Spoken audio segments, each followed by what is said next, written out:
Hi, everybody. It's Joe Denner, and I'm coming to you today with another leadership lesson from the trenches. I want to talk to you today about how to be a great leader in the 21st century.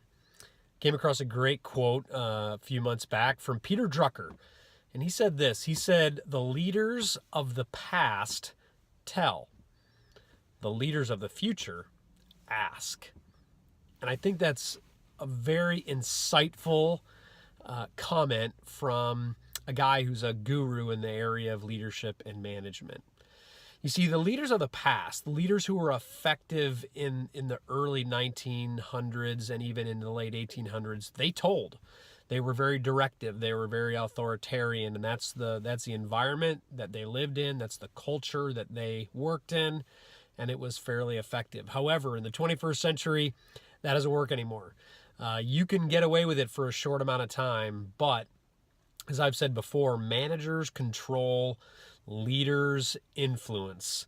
And in the 21st century, if you want to be a person of influence, you need to be a person who leads through others and who really draws out the full potential of others around you. Way too many leaders that I work with have the idea or the mentality that they can do it better than anybody else.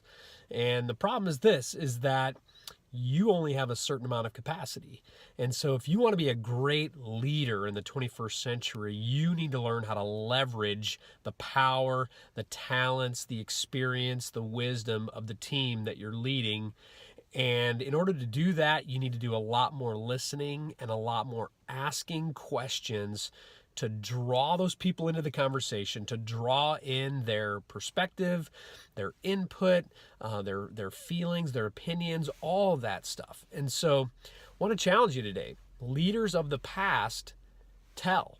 In other words, notice that he said that in the present tense, the leaders of the past. He didn't say the leaders of the past told. He said the leaders of the past tell. That means that there are leaders who are living in the past today, and I encounter them on a regular basis. But the leaders of the future, the leaders who want to embrace the culture and the generations that are in the workplace now and that are coming more and more into the workplace, those leaders ask. They have learned and they have decided, and that's a big key for me, because it isn't just about learning. It's about making a decision. It's an attitude, not just a practice or a behavior. And the attitude is one of, I'm surrounded by people that have value. I'm surrounded by people that add to the wealth of this team in various ways. And it's learning how to leverage those individuals and really drawing out what's in them, not just the skills, but the knowledge and the wisdom and the perspective. And so today, as a leader, I ask you the question, how often do you ask questions?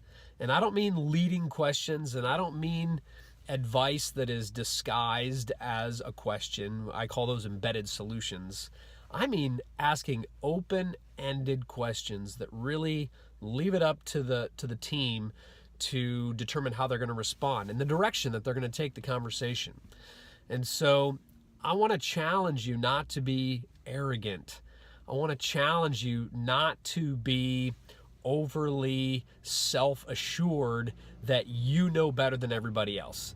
Now, you may have way more experience than everyone else, and there are certainly times when that plays into it and is critically important.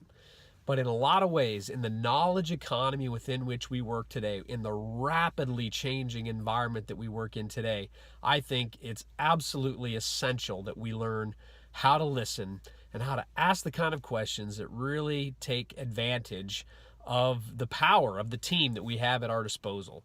So today, become a listener, become a question asker, and I really believe that's one of the most important skills in becoming a great leader here in the 21st century. So this is Joe Denner coming at you with another leadership lesson from the trenches. And if you're watching this anywhere else but my blog, I want to encourage you to jump over to joedenner.com, where you're going to find a lot of other great resources for your leadership journey. Thanks, and have a great day.